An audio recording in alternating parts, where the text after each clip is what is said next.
US President Donald Trump's latest statement on Cuba has led to speculation that the island nation may be next on his radar after Iran. Trump said the US could soon reach a deal with Cuba or take other action. This signals that developments in the long-strained relationship may come quickly. Trump, on board Air Force One, said Cuba wants to make a deal, but he added that the US was going to finish its task in Iran before taking on Cuba. Cuba's a failed nation. Cuba also wants to make a deal, and I think we will pretty soon either make a deal or do whatever we have to do. We have a lot of great people that happen to vote for Trump. Not that that matters, but we have a lot of great people from Cuba that were violently and viciously thrown out of the country, and worse, their families were killed. And so we're talking to Cuba, but we're going to do Iran before Cuba. Trump's remarks have sparked concerns that the US may attack Cuba after the Iran war concludes.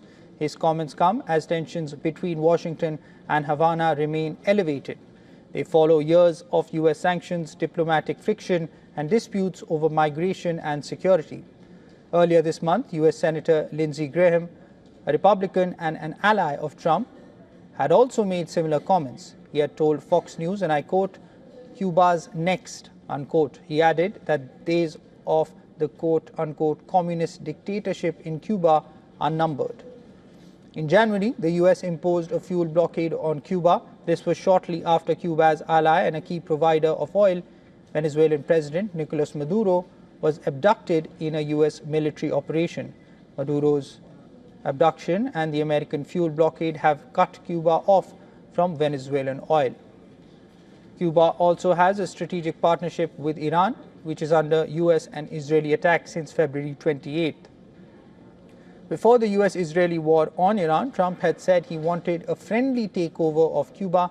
In his latest comments, Trump said that something will happen to Cuba soon. They've been waiting 50 years for what's happening with Cuba, so I think something will happen with Cuba pretty quickly. Meanwhile, last week, Cuban President Miguel Diaz-Canel confirmed that officials from his country had recently held talks with representatives of the US government. This was to discuss key differences, their solutions, and to assess the political will to take actions that benefit both countries. Diaz-Canel said he hoped the negotiations would move the two nations away from confrontation.